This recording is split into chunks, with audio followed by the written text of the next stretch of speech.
Assalamualaikum warahmatullahi wabarakatuh. Anak-anak kelas 7D dan 7E, marilah kita lanjutkan materi fikih kita, yaitu bab 3 tentang azan, iqomah, dan sholat berjamaah. Sebelumnya marilah kita berdoa dahulu. Semoga materi hari ini bisa menjadi ilmu yang bermanfaat bagi kita semua. Berdoa silahkan.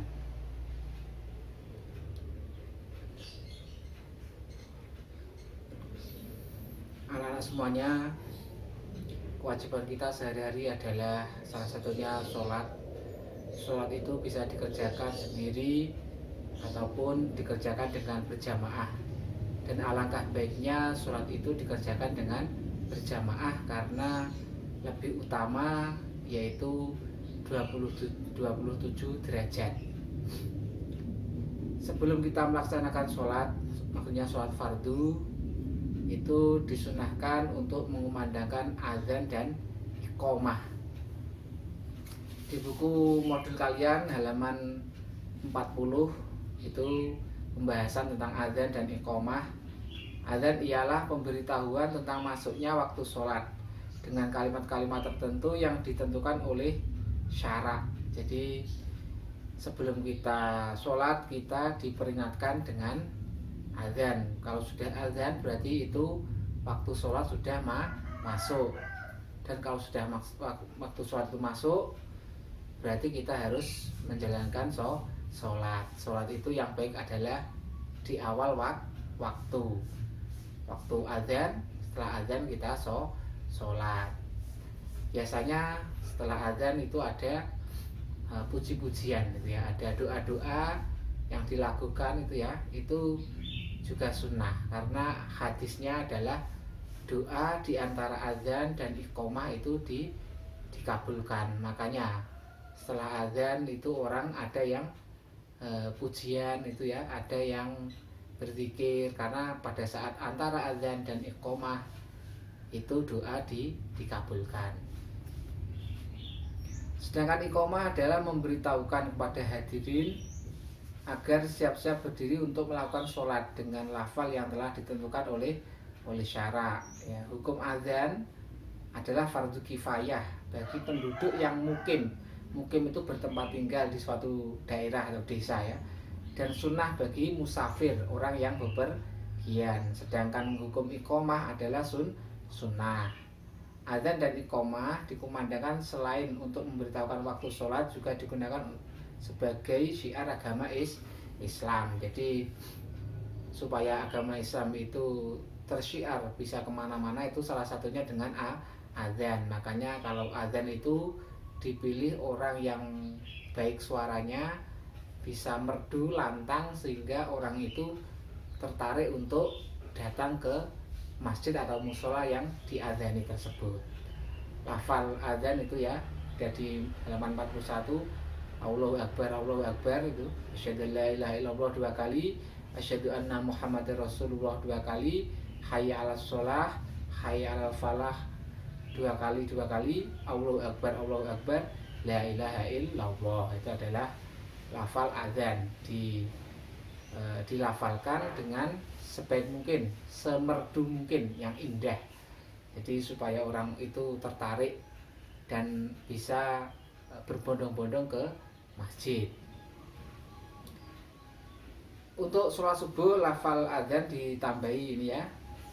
Setelah hayya 'alas shalah ditambahi as-sholatu khairum minan naum 2 kali. Sholat itu lebih baik daripada tidur. Itu kalau azan khusus sholat subuh. Kalau iqomahnya sama ya, itu Allahu Akbar, asyhadu la ilaha illallah, asyhadu anna Muhammadar Rasulullah, hayya 'alas shalah, hayya 'alal falah, qad qamatis shalah, Allahu Akbar, la ilaha illallah. Pada saat lafaz qad qamatis shalah itu semuanya berdiri ya. Jadi kalau sudah lafaz qad qamatis shalah, semuanya harap wajib berdiri ya, seperti itu caranya. Sunat-sunat pada waktu mengumandangkan azan dan iqomah. Disunatkan orang yang azan, yang iqomah itu adalah banyak sekali ya, suci dari hadas dan najis, berwudu dulu misalkan seperti itu, menghadap kiblat, serta menengok ke kanan pada saat mengucapkan hayya 'alas shalah. Hayya 'alas shalah itu menengok ke sebelah kanan nih ya. Hayya 'alal falah, hayya 'alal falah, menengok ke kiri, itu disunatkan dengan suara yang bagus dan nyaring. Kalau suaranya bagus baik, kalau suaranya kurang bagus ya enggak apa-apa, yang penting kita azan dengan sebaik mungkin. Kalau suaranya memang asli seperti itu ya enggak apa-apa, yang penting kita azan. Azan itu pahala juga, pahalanya banyak karena mengundang orang berkumpul sehingga terjadi sholat jamaah. Itu orang yang azan itu pahalanya banyak sekali karena bisa mengumpulkan orang-orang sehingga mereka itu bisa sholat berjamaah. Tidak berbicara sewaktu azan, fokus ya kalau azan. Memasukkan kedua tangannya ke kedua telinganya. Oh gini, ini disunahkan. Kalau bawa mic ya begini ya, bawa mic. Berdoa meminta kebaikan sesudah azan. Berdoa setelah azan. Allahumma rabba da'wati tammah, itu ya doanya. Itu disunatkan. Jadi sebelum kita sholat berjamaah itu disunatkan untuk mengumandangkan azan. Terus selanjutnya adalah sholat berjamaah ya, sholat berjamaah. Jadi sholat itu yang baik adalah dikerjakan berjamaah, entah itu berjamaah di rumah, di musola, dimanapun berada, usahakan sholat itu dilakukan dengan berjamaah karena banyak sekali fadilah-fadilahnya orang yang berjamaah gitu ya. Kita buka halaman 43, pengertian sholat berjamaah ya. Kata jamaah berarti kumpul. Sholat berjamaah dari segi bahasa artinya sholat yang dikerjakan secara bersama-sama oleh lebih dari satu orang. Jadi berjamaah itu paling sedikit 2 orang. Yang satu jadi imam, yang satu menjadi makmum. Itu. Secara pengertian syara adalah sholat yang dikerjakan bersama-sama, sekurang-kurangnya 2 orang. Salah seorang diantaranya bertindak sebagai imam, sedangkan yang lainnya menjadi makmum. Ini jadi seperti itu. Sholat jamaah. Sholatul jamaati afdalu min sholatil fadhi bisab'in wa isyrina darajah. Ini hadisnya di halaman 43. Sholat berjamaah melebihi keutamaan sholat sendirian dengan 27 derajat.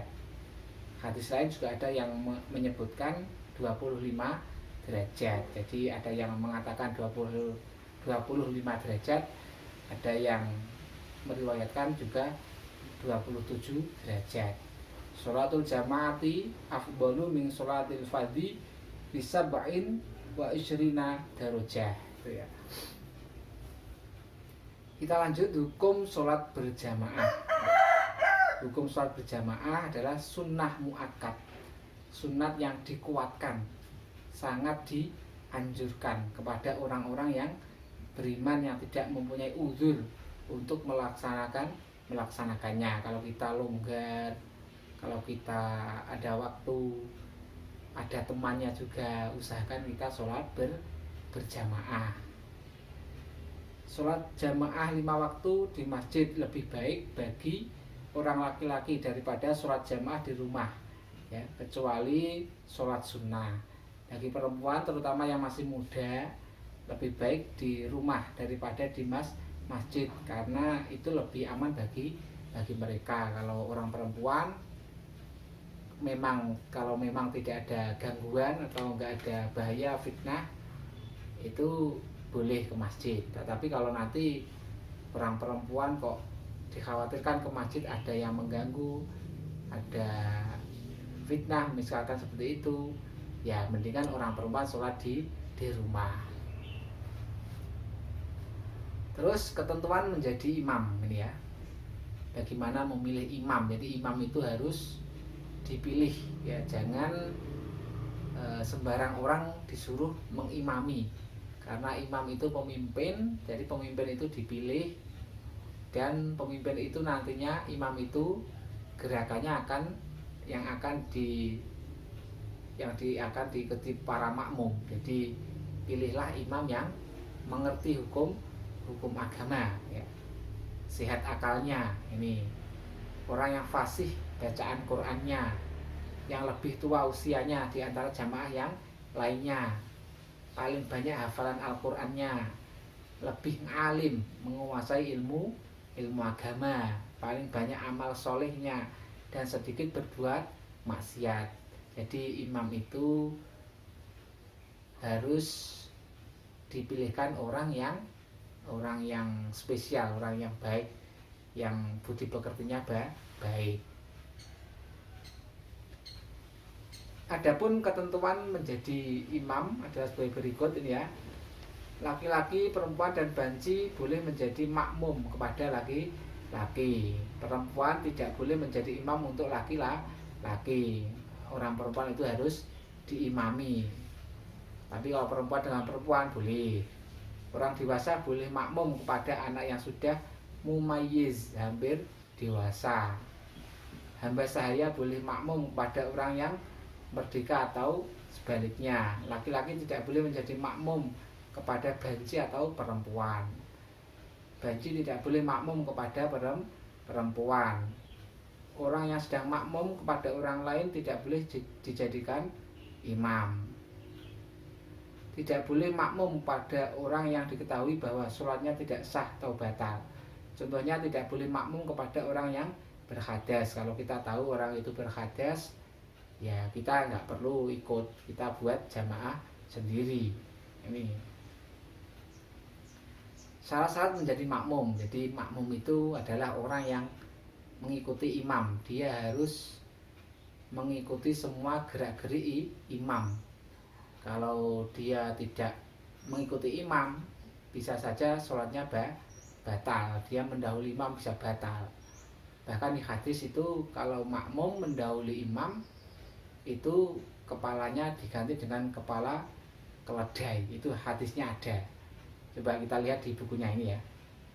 Makmum hendaklah berniat mengikuti imam. Adapun imam tidak disyaratkan berniat menjadi imam. Ini sunat ya. Imam niat jadi imam ataupun tidak imam itu disunatkan. Kalau makmum harus berniat mengikuti imam. Makmum harus mengikuti segala gerakan imam, tidak boleh mendahului imam. Ini hadisnya. Hadisnya diriwayatkan oleh jamaah. Saya bacakan artinya ini ya.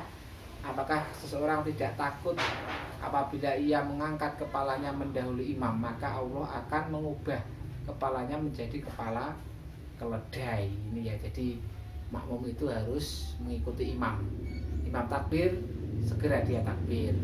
Imam rukuk, dia harus juga langsung rukuk. Imam sujud, makmum juga harus sujud. Jadi imam itu harus diikuti oleh makmum. Makmum mengetahui gerak-gerik imam, baik diketahui dengan melihat imam sendiri atau melihat makmum yang mengikuti imam atau mendengarkan suara imam. Ini kalau kita bermakmum, kita harus mengetahui gerak-gerik imam. Kalau nggak bisa melihat imam, kita melihat makmum yang ada di depan kita yang bisa melihat imam. Maksudnya seperti itu. Imam dan makmum hendaklah sama aturan sholatnya. Artinya tidak sah sholat fardu yang 5 waktu mengikuti kepada sholat gerhana atau sholat jenazah, karena aturan kedua sholat tidak sama. Jadi sholat fardu itu ya dengan cara sholat fardu. Yang kemarin ada berapa rukunnya, 13 itu ya. Itu caranya sholat fardu. Kalau sholat gerhana, sholat jenazah itu caranya berbeda, nggak sama dengan sholat fardu. Susunan shaf dalam sholat berjamaah. Jadi sebelum berjamaah itu kita harus menata shaf kita. Shafnya diluruskan, dirapatkan ya. Kenapa? Karena shaf itu kalau nanti tidak lurus, tidak rapat, senggang itu ya, itu setan bisa masuk layaknya anak kambing. Jadi supaya setan tidak ikut-ikutan, maka kita harus softnya diluruskan dan dirapatkan. Adapun posisi yang benar dalam sholat berjamaah adalah sebagai berikut ya. Apabila imam laki-laki, makmum laki-laki satu, maka makmum berada di sebelah kanan. Misalkan ada dua orang laki-laki, saya dan siapa di sini, maka saya jadi imam, misalkan laki-lakinya di sebelah kanan saya. Kedua, apabila makmum laki-laki dua, maka makmum berada di sebelah kanan dan kiri. Apabila ada makmum laki-laki, saya imamnya berarti sebelah kanan dan sebelah kiri saya, ya, itu caranya begitu. Tiga, apabila imam laki-laki, makmum laki-laki dan perempuan seorang, maka makmum perempuan berada di belakang laki-laki sebelah kiri, ya. Jadi kalau saya imamnya punya makmum laki-laki dan perempuan, di belakang saya itu yang laki-laki, di belakang laki-laki itu perempuan sebelah kiri. Apabila imam laki-laki, makmum laki-laki lebih dari 3, makmum perempuan berada di belakang laki-laki. Kalau banyak orangnya ya perempuan di belakang sendiri, ya guys. Apabila imam perempuan, maka makmum harus perempuan dan berada tidak jauh ke belakang imam. Jadi kalau laki-laki mengimami perempuan tidak boleh mengimami laki-laki, perempuan harus mengimami perempuan. Jadi orang perempuan itu di belakang nanti kalau sholat berjamaah. Kita lanjut bab makmum masbuk, ya. Jadi makmum masbuk ini adalah makmum yang tertinggal dari imam, yaitu orang yang mengikuti sholat berjamaah tapi tidak sempat mengikutinya sejak imam melakukan takbiratul ihram, sejak rakaat pertama. Misalkan dia masih di kamar mandi, masih berwudu, ketinggalan sholat, ya, itu namanya makmum masbuk. Bagaimana cara makmum masbuk masuk ke dalam sholat jamaah? Caranya adalah makmum mengikuti imam yang tertinggal adalah dengan mengerjakan gerakan sebagaimana yang sedang dikerjakan imam. Jika makmum masih sempat mendapati imam belum rukuk atau sedang rukuk dan dia dapat melaksanakan rukuk dengan sempurna, maka makmum tadi terhitung mengikuti jamaah 1 rakaat, ya. Hendaknya berusaha membaca surat Al-Fatihah walaupun 1 ayat sebelum rukuk. Bismillahirrahmanirrahim itu adalah ayatnya Al-Quran, salah satunya itu. Jadi kalau ada makmum yang masbuk, dia tertinggal, ya. Misalkan ini imamnya di sini sudah sholat, sudah sujud, kembali ke rakaat yang kedua misalkan, terus ada makmum datang di belakangnya. Nah, ini ketika dia datang langsung saja sholat mengikuti imamnya. Nah, ini dia masuk ke rakaat kedua. Pada saat imam ini, ya, itu rukuk begini, misalkan ini imamnya rukuk di rakaat kedua. Nah, ini ada makmum datang. Dia di sini dia sholat langsung Allahu Akbar, takbiratul ihram, baca 1 ayat Fatihah, langsung saja rukuk. Kalau dia bisa rukuk bersama imam, berarti dia masih mendapat 1 rakaat. Kalau dia rukuk, imam sudah berdiri, maka dia tidak bisa dihitung 1 rakaat. Jadi makmum ini dihitung dapat 1 rakaat kalau dia bisa mendapati imam yang sedang rukuk. Imam rukuk, dia juga ikut rukuk. Nah, kalau imamnya rukuk, dia datang, pas dia rukuk, imamnya berdiri. Jadi bersimpangan, imam berdiri, ini yang baru datang rukuk. Lah, ini nggak bisa. Ini nggak bisa dihitung 1 rakaat. Jadi makmum ini bisa dihitung 1 rakaat ketika dia bisa mendapati rukuk bersama imam. Kalau bersimpangan, imam berdiri, ini rukuk, itu tidak bisa dikatakan satu rakaat. Jadi makmum masbuk bisa mendapat 1 rakaat itu kalau bisa mendapati imam bersama-sama dengan imam rukuk, jadi sama rukuknya. Gitu. Jadi itu baru dikatakan bisa mendapat 1 rakaat. Terus kalau nggak bisa mendapatkan seperti itu, ya nanti setelah salam kita menambahi rakaatnya sendiri.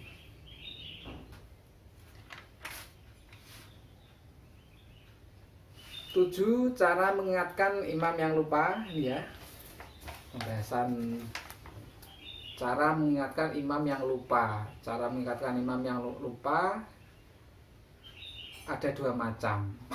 Misalkan imamnya lupa, waktunya at-tahiyat dia berdiri, ya bagaimana cara mengingatkannya? Seperti itu ya, itu di halaman 46 sudah dijelaskan. Itu ya, apabila imam salah bilangan rakaat atau lupa gerakan-gerakan sholat, seperti lupa tidak ruku, lupa tidak duduk di antara 2 sujud, tidak i'tidal dan sebagainya, maka makmum laki-laki mengingatkannya dengan cara mengucapkan subhanallah. Ketika dia mengucapkan subhanallah, itu niatnya adalah berzikir kepada Allah, subhanallah. Dan makmum perempuan dengan cara tepuk tangan, yaitu punggung telapak tangan kanan ditepukkan pada telapak tangan kiri, gitu ya. Punggung telapak tangan kanan ini ditepukkan pada telapak tangan kiri, ya.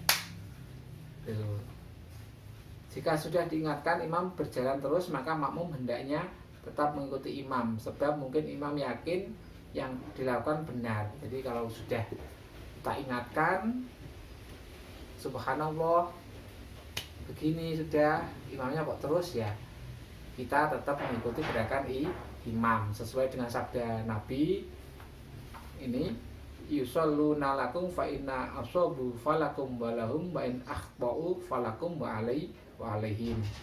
Mereka imam itu sholat untuk kamu makmum, apabila mereka benar pahalanya untuk kamu dan mereka. Apabila mereka imam salah, pahalanya untuk kamu dan salahnya untuk mereka. Hadis riwayat Ahmad dan Bukhari. Yang B, apabila imam lupa atau salah dalam membaca ayat Al-Quran, maka cara mengingatkannya adalah dengan meneruskan bacaan atau ayat Al-Quran yang lupa. Dia misalkan ada imam baca alam taro kaifa fa'ala rabbuka bi ashabil fil, lupa, ya kita ingatkan dengan cara meneruskan ayat berikutnya. Cara mengingatnya adalah dengan meneruskan bacaan atau ayat Al-Quran yang lupa atau salah tersebut. Jika imam terus saja berjalan, maka makmum hendaklah tetap mengikuti imam, ya, itu. Terus yang terakhir, ini yang terakhir di modul, cara menggantikan imam yang batal. Misalkan berjamaah terus imamnya batal, nah itu bagaimana cara menggantinya? Itu harus diganti seseorang yang berada di belakang imam. Imamnya batal, jangan sampai jamaahnya batal. Jadi imamnya saja yang batal, jamaahnya terus lanjut. Nah, yang menggantikan imam adalah orang yang berada di belakang imam. Jadi orang yang berada di belakang imam itu diusahakan orang yang mengerti agama, orang yang lebih baik, akhlaknya baik, dan ya orang yang sudah dipilih yang siap menjadi menggantikan imam. Jadi di belakang imam itu adalah orang yang kedudukannya hampir sama dengan imam dalam hal ilmu agamanya. Usahakan seperti itu. Imam yang batal dapat digantikan oleh makmum yang tepat berada di belakangnya. Imam dapat meminta ganti melalui isyarat, ya dengan isyarat gimana ya. Agar isyarat tersebut mudah dipahami, makmum yang berada di belakang imam disyariatkan orang yang paling paham ilmu agama. Oleh karena itu sebaiknya makmum yang berada di belakang imam adalah orang yang siap menggantikan imam. Sewaktu-waktu imamnya batal, langsung imam itu memberi isyarat. Ya, isyarat gimana ya? Isyarat berdiri misalkan seperti itu ya. Terus nanti makmumnya yang belakang menggantikannya ya. Itu cara menggantikan imam yang batal, dengan cara imam dapat meminta diganti melalui isyarat. Nanti jadi yang kalau sudah diisyaratkan, makmum yang di belakangnya itu menggantikannya langsung ya. Jadi imamnya batal, jangan sampai makmumnya, jamaahnya itu ikut batal. Yang batal imamnya saja, jamaahnya terus berlanjut. Itu adalah beberapa keterangan yang berada di modul tentang bab 3 azan, iqomah dan sholat berjamaah. Jadi sholat berjamaah itu sangat baik sekali. Di orang-orang dahulu itu mereka sangat memperhatikan sholatnya, dan mereka itu orang-orang dahulu itu selalu mengerjakan sholat itu dengan berjamaah, karena lebih utama daripada sholat sendirian. Juga ada cerita ya, orang dahulu itu ada seseorang yang kaya raya, punya kebun kurma. Pada saat kebun kurmanya panen, orang itu sibuk sekali memanen kurma-kurma itu, sampai dia lupa bahwa ini sudah waktunya sholat. Ketika dia memanen itu waktunya sholat sudah habis. Akhirnya dia sadar, wah ini tadi waktunya sholat tapi masih panen kurma. Akhirnya kurma itu diberikan kepada orang-orang yang berada di sekitarnya, semuanya dikasihkan orang lain, dan dia lebih memilih fokus kepada sholat berjamaah. Itu orang-orang dahulu seperti itu, lebih mengutamakan sholat berjamaah daripada memanen kebun kurma. Itu orang-orang salaf pada zaman dahulu gitu ya.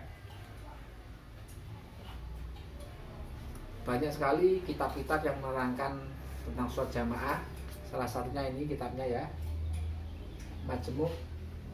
Ini Mustamilun ala Arba'i Rasail. Jadi di dalam kitab ini diterangkan orang-orang yang meninggalkan sholat ataupun orang-orang yang mengerjakan sholat berjamaah. Jadi di buku ini banyak sekali diterangkan hukum-hukum orang yang meninggalkan sholat ataupun orang yang berjamaah. Itu pahalanya banyak sekali. Bisa kalian cari bukunya ini ya, kitabnya Majmu' ini, tipis kitabnya, menerangkan tentang sholat dan sholat berjamaah. Misalkan saya bacakan ini ya, saya carikan ya. Misalkan orang yang meninggalkan sholat ya. Orang yang meninggalkan sholat itu termasuk orang yang menyia-nyiakan, merobohkan agama ini. Annas sholata imaduddin, faman aqomaha faqad aqomaddin, waman adha'aha faqad hadamaddin. Bahwasanya sholat itu adalah tiang ya. Jadi tiang soko guru agama. Barang siapa mendirikan sholat, maka dia adalah mendirikan agama. Barang siapa yang menyia-nyiakan sholat, maka dia telah merobohkan agama. Orang yang meninggalkan sholat itu dosanya besar. Di buku kitab ini dijelaskan, orang yang meninggalkan sholat itu namanya tertulis di dalam pintu neraka. Itu ya, mengerikan. Jadi orang yang meninggalkan sholat itu namanya itu ditulis di pintu neraka. Sedangkan orang yang berjamaah ya, orang yang selalu mendirikan jamaah itu diangkat derajatnya diangkat dan dihapus as-sayyi'at, beberapa perkara yang jelek ya. Jadi orang yang berjamaah itu derajatnya ditinggikan dan diampuni semua dosa-dosanya, seperti itu. Jadi berjamaah itu banyak sekali manfaatnya. Ini ada apa? Ada khorijun, saya bacakan dulu sebuah hadis ini ya. Tadi yang saya terangkan, wa an Ali bin Thalib radhiyallahu anhu qala sami'tu Rasulullah sallallahu alaihi wasallam yaqulu ma min abdin mu'minin yatruku as-salata wa lam ya'tiha illa kataballahu ala wajhihi hadza kharijun min rahmatillah fa ana bari'un minhu. Jadi orang yang meninggalkan salat itu ditulis di atas wajahnya adalah hadza kharijun min rahmatillah. Orang itu adalah keluar dari rahmatnya Allah, itu kalau meninggalkan sholat. Wa idza tarukal abdu fardhon wahidan kutiba ismuhu ala babin nar. Dan apabila seseorang hamba yang meninggalkan sholat fardu wahidan satu, maka kutiba ismuhu ala babin nar, maka namanya ditulis di atas pintu neraka. Ini bagi kita yang masih kadangkala qadha ya, kalau qadha nggak disengaja nggak apa-apa, nanti kita sahur. Tapi kalau kita meninggalkan misalkan ya, kan sekarang banyak sekali kesibukan, orang bisa meninggalkan sholat itu bahayanya besar. Dia bisa ditulis keluar dari rahmatnya Allah ya, keluar dari rahmatnya Allah, dan namanya ditulis di pintu neraka. Hadis lain ini tadi sudah saya jelaskan tadi, sholatul jamaati tafdulu sholatul fardhi bi khamsin wa isyrina darajatan wa fi riwayatin bisa wa isyrina darajatan. Ini di hadisnya tentang sholat jamaah lebih utama dari sholat sendirian, 25 derajat, di riwayat yang lain 27 derajat. Ini ya. Jadi di buku ini banyak sekali keutamaan sholat berjamaah ya. Ini bisa nanti kalian cari buku kitabnya, bisa dibaca. Di situ banyak sekali faedah-faedah sholat berjamaah, diangkat derajatnya, diampuni dosa-dosanya. Kalau dia berjalan ke suatu tempat untuk berjamaah dalam keadaan gelap gulita, maka nanti di akhirat dia bisa menemui Allah dengan cahaya. Jadi seperti itu.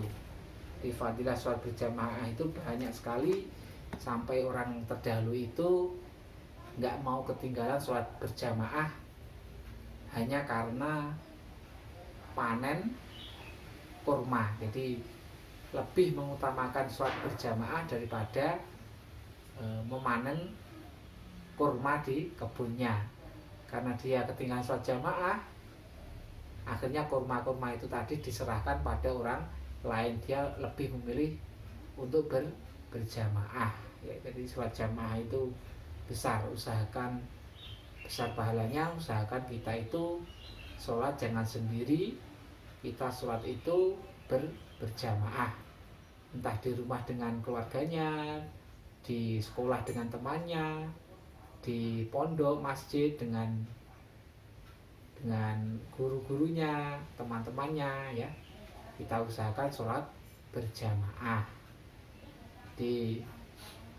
Diibaratkan itu kalau berjamaah itu setan nggak mau mengganggu seseorang. Jadi kalau seseorang sendiri itu lebih gampang diganggu oleh setan. Kalau berjamaah itu setan kesulitan untuk mengganggu, itu ya.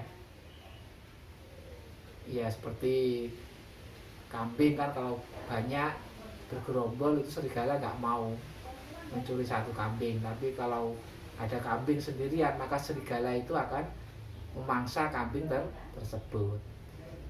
Baiklah, yang terakhir dari saya, mari kita mengerjakan sholat berjamaah ya. Usahakan kita sholat itu sholat berjamaah, jangan sholat sendirian, karena sholat berjamaah itu lebih utama, lebih afdol daripada sholat sendirian, yaitu 25 atau 27 derajat. Demikian pemaparan singkat dari saya. Mohon maaf apabila ada kekurangan. Kita akhiri dengan alhamdulillah, semoga menjadi ilmu yang bermanfaat.